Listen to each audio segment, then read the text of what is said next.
So then he says, خَلَقَ الْإِنسان. خَلَقَ الْإِنسان. You know the word insan, Ibn al-Faris argued it could be two origins. It could be nasiya, means human beings are very forgetful. Or it could be from uns, which means human beings are very loving. Alligators are not very loving. Lions are not very loving. You know?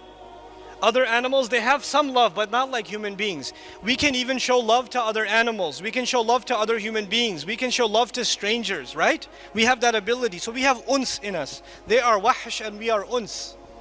So there's two meanings to the human being. One, that we are forgetful, and the second, that we have what? Love. Allah chose this message perfectly for people who are forgetful. For people who are forgetful. Because when people forget, what do they need?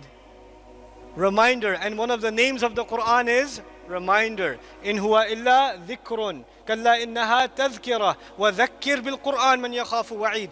Quran is reminder because we are insan. So he says, I taught the Quran because you're insan. You forget, that's why I gave you a reminder. You keep forgetting, so I keep reminding you over and over again. That's why I did that. Subhanallah. And the second is love. You don't just give love, you are looking for love. If you're looking for love and you have a hole in your heart that you need to fill, this word of Allah will fill it. This word of Allah will give you, you'll appreciate the love Allah has for you, the honor He's given us, how high His word is. وَكَلِمَةُ اللَّهِ هِيَ الْعُلْيَا, He says in Surah At-Tawbah. The word of Allah is the highest there is. There's nothing higher than the word of Allah. Al-Ulya, the superlative form is used. You know what that means? There's nothing higher than the word of Allah. And yet that word of Allah, anzalahu, He sent it down. Can you imagine? The highest thing was sent down. For who? For you and me. That's what you call a gift. I don't deserve that gift and you don't deserve that gift. That is an act of love of Allah. Who is going to accept that invitation from Allah? If Allah called Himself a teacher, who will refuse to be a student?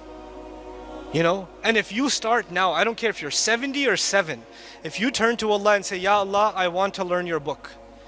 You called yourself a teacher and I want Ar-Rahman to be my teacher, so I'm ready to be his student. Then it does not matter whether you know a little bit or you know a lot. Because you began with Ar-Rahman, there will be barakah in your learning. And when there's barakah in your learning, you will learn like you have never learned before. Never. You are a bad student in mathematics, you are terrible in English class, you are horrible in history class, but when you turn to Allah's book and you want to learn Arabic, which is a complicated language, it's complicated. You want to learn tafsir and tajweed and memorize. If your intentions are, I want Allah's love and mercy, then Allah will open doors in your brain you didn't know existed. And it'll become easy for you like nothing else. You know, in college I was a terrible student. Terrible. I was a bad student. I only signed up for the courses in college that my friend took, because he would take the notes. I slept on his shoulder for 4 years.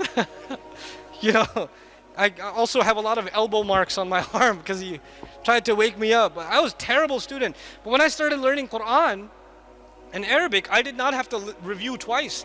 I learned something once and it came in my head. It's not because I'm smart, because I know how dumb I am. I'm a witness to myself. Allah makes things easy. وَلَقَدْ يَسَّرْنَا الْقُرْآنَ لِلذِّكْرِ. Allah makes it easy. We don't make that easy. You make the intention and Allah will make that easy for you. This is the message I want to share with all of you, really. I want you to become students of this book, students of this language. Don't be intimidated by it. Don't be intimidated by it.